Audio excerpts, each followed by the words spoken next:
이번에 새롭게 히브리서를 보면서 4주간 어떤 주제를 가지고 나눌까 고민을 많이 했어요. 근데 전에 한번 제가 페이스북에서 이 교회를 떠났다라는 페이지를 보면서 항상 좀 가슴 아프게 보던 내용이었는데, 그 주제와 좀 맞닿은 성경이 바로 히브리서라서 우리 함께 히브리서를 묵상하면서 어떻게 교회를 떠난 사람들을 위로하고 그 사람들에게 다시 교회로 돌아올 수 있게 할 것인가, 또 혹은 우리 마음 가운데 교회를 떠나고 싶은 마음이 굉장히 있는데 억지로 지금 나오고 있다가 대학생 되면은 바로 떠날 준비를 하고 있는 친구가 있다면 혹시나 이 말씀을 통해서 좀 위로를 얻고 회복을 얻는 시간을 가지기를 바랍니다.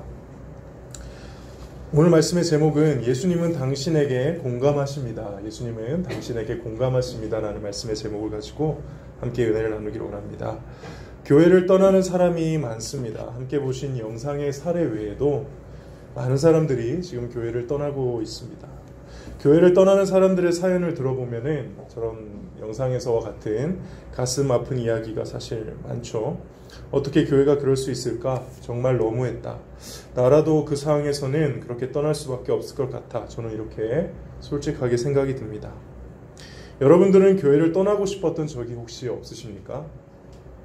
한 번도 없다면은 거짓말이겠죠. 저도 그냥 교회 한두 번 빠지는 거 말고 아예 그냥 교회를 그만 다니고 싶다라는 생각, 저도 예전에 한 번이 아니라 청년회 때 그런 생각 참 많이 했었는데, 여러분들은 많은 사람들이 이렇게 교회를 떠나고 있는 시대에 예수님 다시 만날 때까지, 그러니까 죽을 때까지 과연 교회를 계속 다닐 수 있을까요? 저와 여러분들은 이 신앙을 끝까지 잘 지킬 수 있습니까? 라는 이 말에 혹시 자신이 있으십니까? 저는 한때 이게 참 고민이 되었던 부분이었습니다. 오늘 동안 이렇게 사주를 살펴볼 이 히브리서가 같은 고민을 하고 있던 사람들에게 보내졌던 편지입니다. 교회를 떠나고 싶은 사람들, 예수님을 믿겠다고 교회에 들어왔지만은 내가 생각했던 것만큼 그렇게 좋은 게 없어가지고 이거 계속 교회 다닐 필요가 있나? 라고 생각했던 사람들, 무언가 신비로운 대단한 종교의 능력을 좀 체험하고자 왔는데, 혹은 새로운 것이 있을 거다라고 해서 왔는데 막상 와보니까 예전만 못하다는 생각에 다시 돌아가야겠다 라고 생각했던 사람들, 그렇게 하나둘씩 신앙을 포기하려고 했던, 교회를 떠나려고 했던 사람들에게 보낸 편지가 바로 이 히브리서입니다. 여기서 히브리서에서 히브리가 무슨 뜻이죠? 네, 이스라엘 백성들과 유대인들을 지칭하는 표현입니다. 여러분들 세계사 시간에 배운 그 서양 문명을, 서양 문화에 큰 영향을 미쳤던 두 가지 즘이 있죠. 기억나시나요? 그렇죠. 다 아시는 표정이시네요. 헬레니즘과 헤브라이즘이죠. 헬레니즘은 그 그리스 문화입니다. 인간 중심의 문화이고 현세를 지향하고 자유를 추구하고 다신교, 객관성 이런 것들을 추구하는 그런 문화와 함께 서양 문명에 영향을 크게 미쳤던 하나의 이 사상, 그 문화가 바로 헤브라이즘이라고 하는데, 그 헤브라이가 바로 히브리입니다. 히브리, 유대인들의 문화인 거죠. 신 중심의 문화, 내세지향적인 문화, 엄격하고 경건한 문화, 유일신교, 주관적인 문화, 이런 문화가 사실 지금 서양 문명에도 영향을 끼쳤고 우리 전체 세계에 아주 중요한 영향을 미치는 하나의 문화로 지금 우리는 알고 있습니다. 그때 나온 게 바로 히브리라는 뜻입니다. 그러니까 히브리라는 단어는 사실 강을 건너오다 혹은 떠돌아다니다라는 의미를 가진 단어이고요. 아마도 그 유프라테스 강을 건너서 팔레스타인 지역으로 온 아브라함의 후예들인 유대인들을 지칭할 때, 이방인들이 유대인들을 지칭할 때 쓰던 표현이 바로 이 히브리인이라는 것이죠. 그러므로 히브리서는 누구한테 보내는 성경입니까? 유대인한테 보내는 성경입니다. 어떤 유대인입니까? 예수님을 믿는 유대인들입니다. 원래 유대교를 믿는 사람들인데 예수님이 메시아라는 사실을 받아들이고 개종을 한 유대인, 그 유대인 출신의 그리스도인들이 바로 오늘 함께 읽은 이 히브리서의 독자라는 것이죠. 근데 그들이 어떤 상황이라고요? 교회 이제 그만 다니고 싶다는 상황, 교회 떠나고 싶다라는 상황입니다. 막상 유대교를 버리고 기독교에 왔는데 와 보니까 그냥 예전 유대교가 더 나아 보이는 겁니다.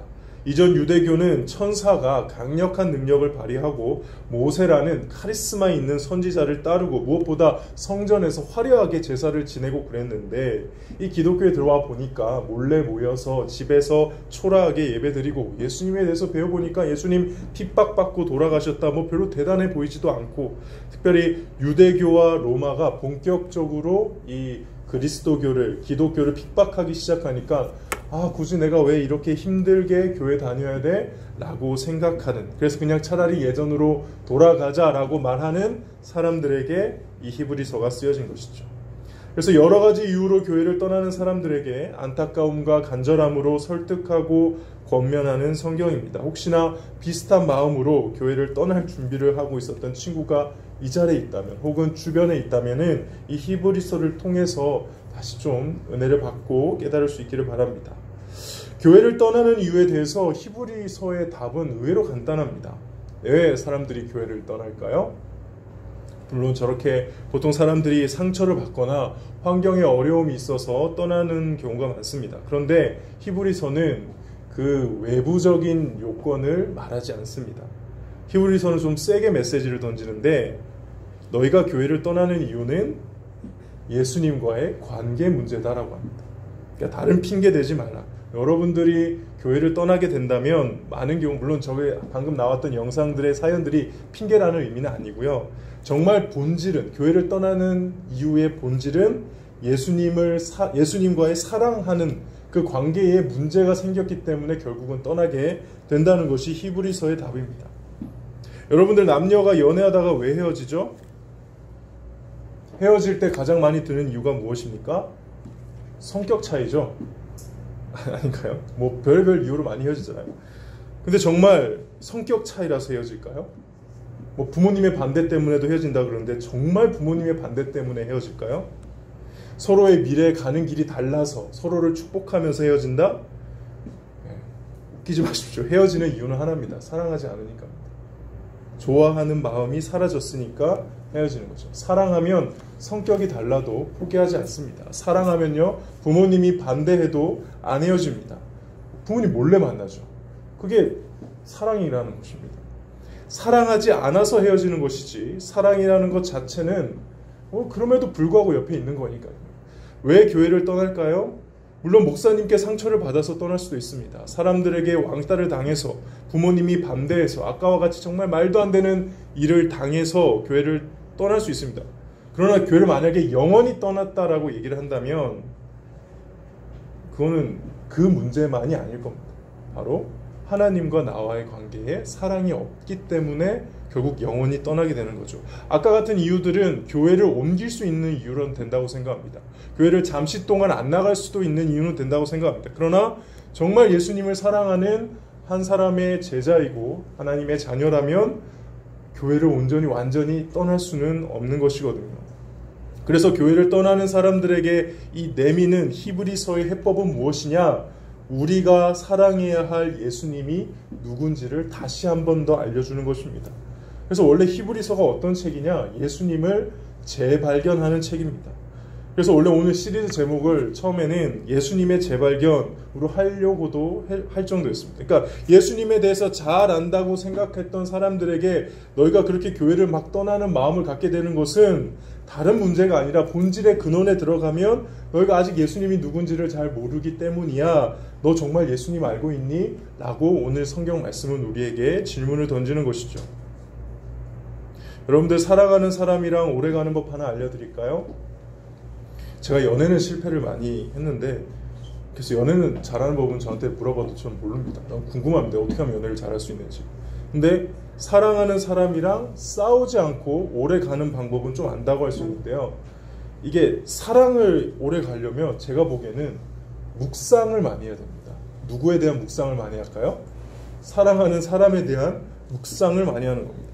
그 사람이 나한테 얼마나 소중한 사람인지 다시 생각해보는 시간이 많을수록, 그래서 내가 잘 안다라고 생각했던 그 사람이 사실은 이런 면에 있어서 또 다른 면이 있구나 라고 깨달을 수 있다면 그 사랑이 아마 오래 갈 거라는 거죠.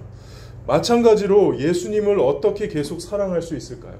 신앙생활이라는 것이 매주 똑같은 것 같은데 매주 와서 찬양하고 예배하는 거 그냥 똑같은 거 반복하는 것 같아서 이게 뭔가 싶은데 어떻게 신앙생활을 계속해 나갈 수 있을까요? 예수님을 재발견하는 겁니다. 예수님을 다시 알아가는 겁니다. 그분이 어떤 분인지 다시 깨닫는 거죠. 그게 히브리서가 교회를 떠나려고 하는 사람들에게 내미는 해결책이자 메시지인 것이죠. 그러면 오늘 본문은 예수님에 대해서 무엇을 재발견해야 할까요? 저는 여러 가지를 얘기할 수 있지만 오늘 그냥 설교 제목에 나와 있는 이 한 부분만 그냥 얘기하고 설교를 마치고자 합니다. 예수님은 어떤 분이십니까? 당신에게 공감하는 분이시라는 겁니다. 우리 15절 함께 다 읽어보도록 하겠습니다. 15절 시작. 우리에게 있는 대제사장은 우리의 연약함을 동정하시 못하시리가 아니요. 여기까지. 우리에게 있는 대제사장은 당연히 예수님이겠죠. 그 예수님이 어떤 분입니까? 우리의 연약함을 동정하지 못하실 리가 아니라는 겁니다. 저와 여러분이 교회에서 만약 아직도 경험해 보지 못했다면 이것을 빨리 경험할 수 있기를 바라는 것이 있는데 그것이 바로 예수님이 나를 공감해 주신다는 것입니다. 예수님이 나를 동정심 갖고 바라봐 주신다는 겁니다. 신앙생활은 저는 이걸 경험하는 거라고 믿습니다.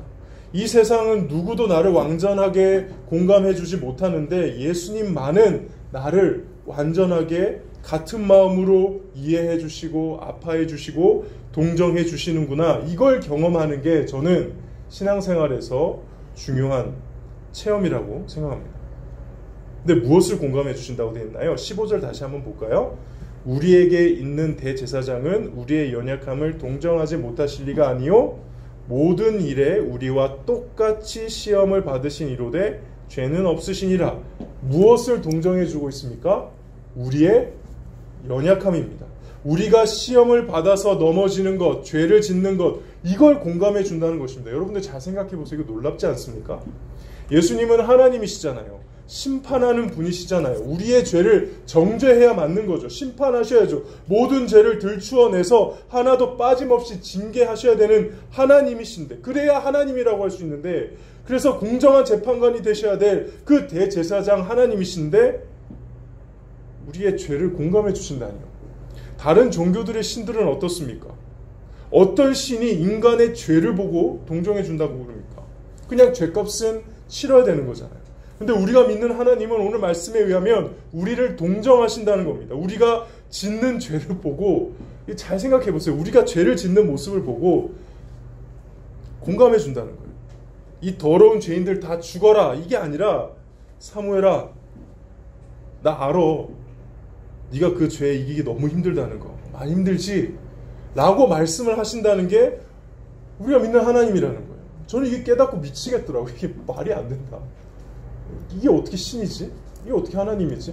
죄를 되게 그냥 추상적으로 얘기해서 그렇지만 여러분들 말 안 해서 그렇지, 표현 안 해서 그렇지, 우리가 짓는 죄가 얼마나 추악합니까? 우리가 죄를 들추어낸다면, 제가 만약에 제가 살아왔던 모든 죄가 다 까발려져서 영상에 나온다면 여러분들이 제 설교 들으실 것 같아요? 여러분들의 죄가 다 표현되고 다 드러나고 우리는 다 볼 수 있으면 우리가 관계를 할 수 있을까요? 우리가 추악하다는 거 알잖아요. 근데 그 죄를 보시고 나도 내가 싫은데 정작 그거를 싫어하시고 심판하셔도 되는 단 한 분이 공감해 주신다니까요. 이해해 주신다니까요. 이게 놀랍지 않으세요? 저는 이거 깨닫는데 미치겠더라고요.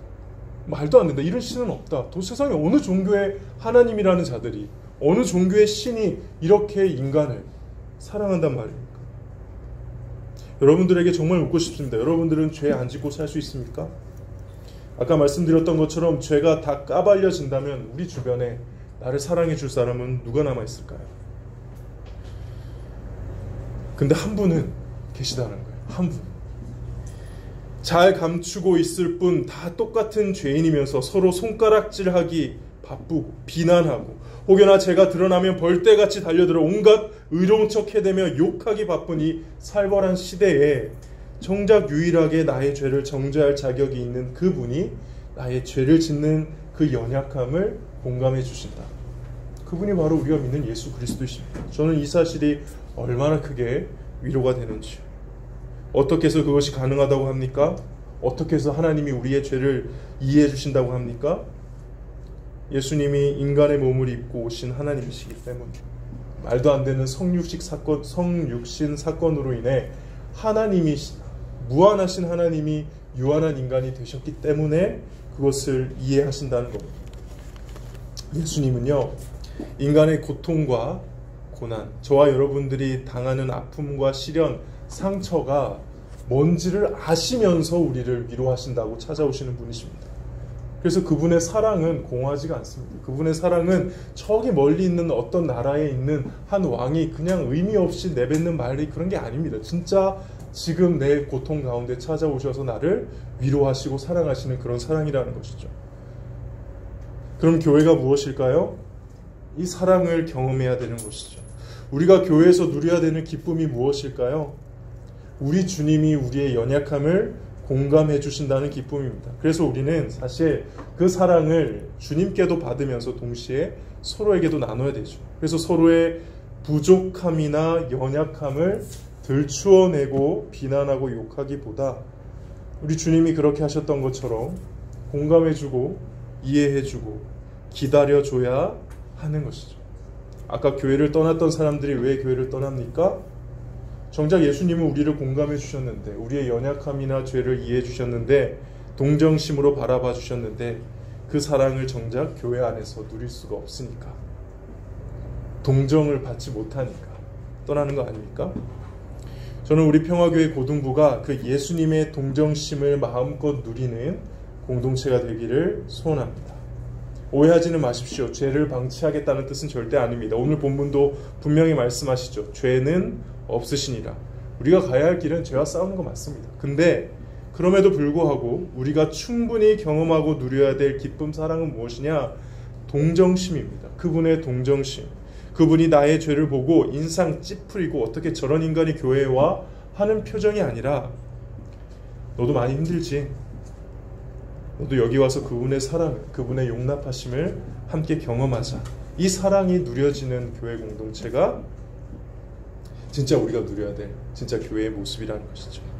말씀을 정리하겠습니다. 오늘 하나님께서는 히브리서 말씀을 통해서 예수님을 재발견하라고 말씀하십니다. 그것이 교회를 떠나고 싶은 어려운 환경 속에서도 믿음을 지킬 수 있는, 하나님을 사랑할 수 있는 비결임을 우리에게 알려주십니다. 오늘 우리에게 알려주시는 재발견된 예수님은 어떤 분이십니까? 저와 여러분의 죄를 증오의 눈으로, 경멸의 눈으로 보고 계신 분이 아니라 사랑의 눈으로 보고 계신 분입니다. 그분이 죄를 사랑하셔서가 절대 아닙니다. 죄를 짓는 우리의 연약함을 동정하시기 때문에 그렇습니다. 그리고 우리에게 차근차근 그 죄와 멀어지는 방법을 알려주시고 도와주실 분이신 것이죠. 그런 예수님을 깊이 묵상하고 따라가는, 예수님의 동정심의 사랑을 누리는 한 주가 되기를 주님의 이름으로 축복합니다.